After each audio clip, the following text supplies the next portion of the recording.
आज के इस एक्सप्लेनर में हम एक ऐसी कहानी पर बात करेंगे जो सीधे दिल पर लगती है।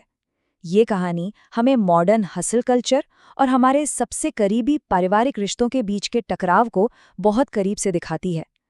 करियर में सफलता पाने की असली कीमत क्या होती है, आइए देखते हैं। रात के 11 बज रहे हैं। एक बहुत ही फास्ट पेस्ड और बिजी कॉर्पोरेट माहौल की कल्पना कीजिए।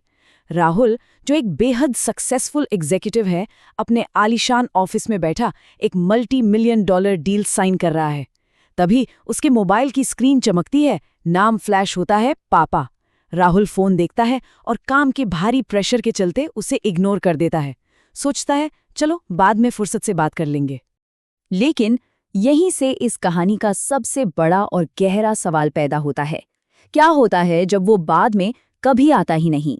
राहुल को इस बात का बिल्कुल भी अंदाजा नहीं था कि जिस कॉल को उसने अपनी कॉर्पोरेट मीटिंग्स के चक्कर में इग्नोर कर दिया, वो दरअसल उसके पिता का आखिरी फोन था। सोचिए, ये जानकर कैसा लगेगा। सेक्शन 1, सफलता की कीमत। राहुल के इस सफर को देखना बहुत जरूरी है। गांव की एक साधारण जिंदगी से शुरुआत, फिर शहर में इंजीनियरिंग, उसके बाद कॉर्पोरेट जॉब और आखिर में अपार दौलत। ये बहुत ही तेजी से आगे बढ़ने वाला सफर है। लेकिन जैसा कि हम अक्सर देखते हैं, इस तेज रफ्तार में कुछ बहुत अहम चीजें पीछे छूट जाती हैं। अब इस कंट्रास्ट को देखिए, ये सच में दिल तोड़ देने वाला है। एक तरफ है पिता रामप्रसाद के वो अदृश्य बलिदान। उन्होंने जमीन गिरवी रख दी, पुरानी साइकिल बेच दी, न जाने कितनी रातें भूखे पेट गुजारी।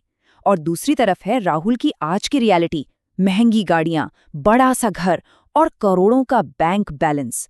ये दिखाता है कि इस शानदार सक्सेस की नींव दरअसल कितने बड़े त्याग पर रखी गई थी। सेक्शन 2, एक दुखद वापसी। और फिर एक दिन गांव से वो फोन कॉल आता है जिससे हम सब डरते हैं। राहुल, तुम्हारे पिताजी अब नहीं रहे। ये राहुल के लिए एक बहुत बड़े सदमे जैसा था। जब वो तुरंत अपने बचपन के घर पहुंचता है तो घर वैसा ही होता है, लेकिन आंगन एकदम खाली होता है। जिस चारपाई पर बैठकर उसके पिता घंटों उसका इंतजार किया करते थे, वो अब हमेशा के लिए सूनी पड़ी थी।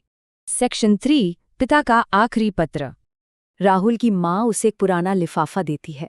उस पे लिखा था, मेरे बेटे राहुल के लिए, मेरे जाने के बाद। और उसके अंदर के शब्द, मुझे तुम पर हमेशा गर्व रहा। तुमने वो हासिल किया जो मैं केवल सपने में देख सकता था। मुझे तुमसे कभी शिकायत नहीं रही।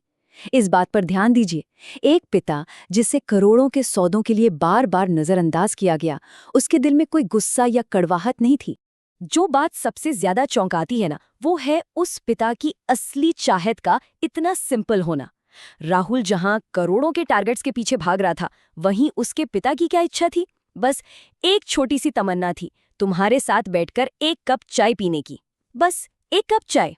ये मॉडर्न एम्बिशन और इंसान की सच्ची चाहत के बीच के एक बहुत बड़े गैप को दिखाता है।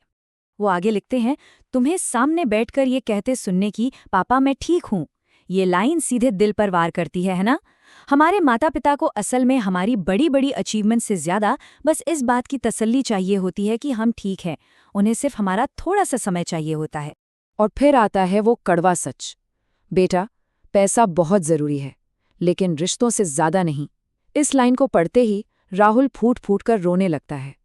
उसे इस भयानक सच्चाई का सामना करना पड़ता है कि उसके पास दुनिया की हर सुख सुविधा है, सिवाय उस इंसान के जिसने ये सब कुछ मुमकिन बनाया था। सेक्शन 4, जीवन की सच्ची दौलत। तो इस पूरी कहानी का सबसे बड़ा सबक क्या है?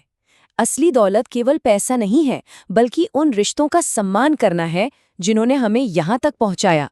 हमें अपने पेरेंट्स को, अपनों को वक्त देना होगा, क्योंकि ईमानदारी से कहें तो वक्त ही वो अकेली चीज है जो हम उन्हें वापस दे सकते हैं। इस एक्सप्लेनर को हम एक ऐसे थॉट के साथ खत्म करेंगे जो शायद आपको सोचने पर मजबूर कर दे। जिस दिन माता पिता चले जाते हैं, उस दिन समझ आता है कि दुनिया की सबसे कीमती चीज उनका साथ था।